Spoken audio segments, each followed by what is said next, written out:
Tips to grow your book reader audience. Hello, I'm author Denise Turney, and I want to share with you some tips to grow your book reader audience. If you are like I am, almost, I feel like a natural, this is what I'm in this earth to do. One of the things, if you feel like you're just a natural born writer, not that it doesn't take a lot of work, because it sure does, as James Baldwin and Stephen King, and I don't know any other writer who wouldn't tell you it takes a lot of work. J. California Cooper, I could go down the list.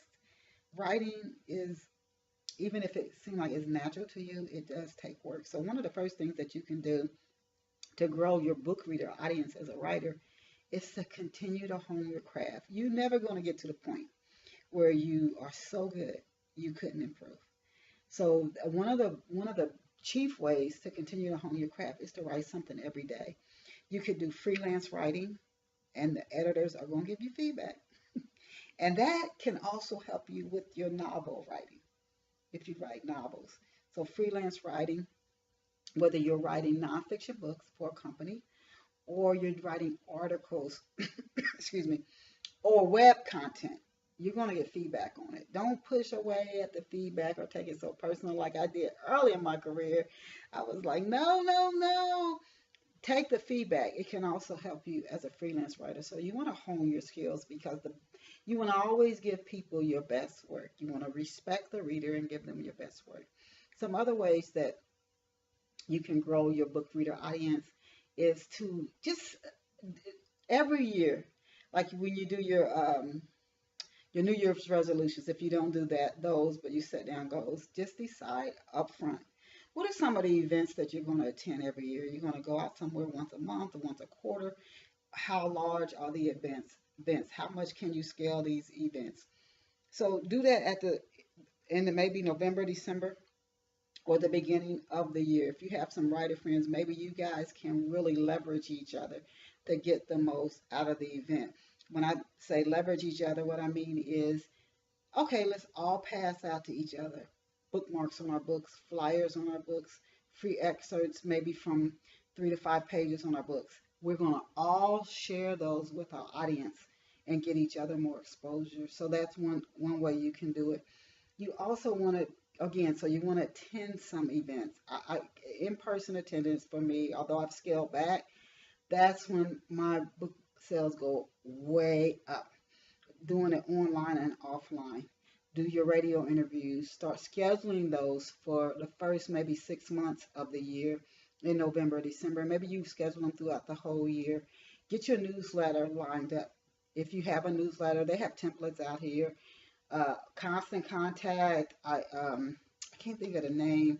I don't know if MailChimp has them. Canva is a very good place to get a lot of templates from, especially for flyers if you're promoting a radio show or something. They have a lot of templates, Canva, and they have ones you can PDF and download for free. So, and their membership doesn't cost, at least not now. So that's something you can leverage or take advantage of. But that's getting a newsletter out. And in a newsletter, you could either spotlight your books, a quote or an excerpt from your book, and include a link to where people can buy your book or read more of it to get more of an appetite for your novel. Or you can interview other authors, but be consistent and make sure you get out there. I would say at least once a quarter, but every other month or every month. I've been doing the Book Lovers Having newsletter. I never even thought I would do a newsletter, but it's been over 10 years that I've been doing it, and it continues to grow. And put links to your newsletter on your website, like the Book Lovers Having you can subscribe to. It's completely free. It's at chistel.com, CHISTEL.com. If you go to the main page, you can subscribe to it. Do things like your YouTube, uploads on Instagram, Facebook Live events. Again, consistency really, really matters. So if you do a Facebook Live every Tuesday at 7 p.m., stick to that.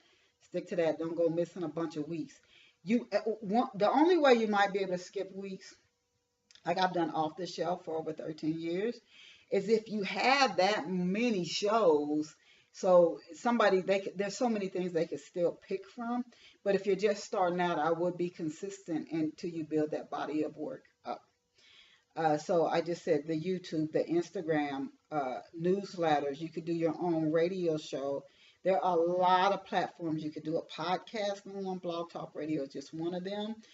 And then you could also do iTunes, you could do Google Play. Those are just some. There are a lot of them out there. And then you want to market your podcast as well so you get those listeners. Don't forget MySpace when you're marketing your podcast. Don't they still got some oomph, so don't forget them as well. So that those are some ways you can grow the Facebook Live, Facebook group chats, Facebook group chats and giveaways. Those are private events and Twitter book conversations. Those are also ways you can grow. You and then you might want to do some paid advertisement. I do some through Facebook. I do some through marketing firms that advertise on Twitter. I've also done some directly through Twitter. And just keep it going, keep it going, just keep it going, keep it going. There are some books on. I'm going to share this with you. There's some books that I hadn't even thought about buying and reading, but I kept seeing them on Twitter that I was like, you know what, I'm gonna get that book because I kept seeing it and it sounded interesting. It might take 10, 15 times. That's why I say just keep it out there and keep it going. And before you know it, you might notice that your the book buyers are increasing as they keep seeing your book in front of them. So those are some ways to grow your book readership. And in the comment section, I hope that you will post even more ways that you've learned to grow your book readership. Also building street teams. That's something that I discussed in a previous Chisel.com YouTube show. And you can go back and listen to that. That's another way to grow book readership. So please subscribe to our Chisel.com YouTube channel where we'll continue to bring you free tips. And please go out and get a copy of my latest book, Love Pour Over Me by Denise Turney. See you back here next week. Bye for now.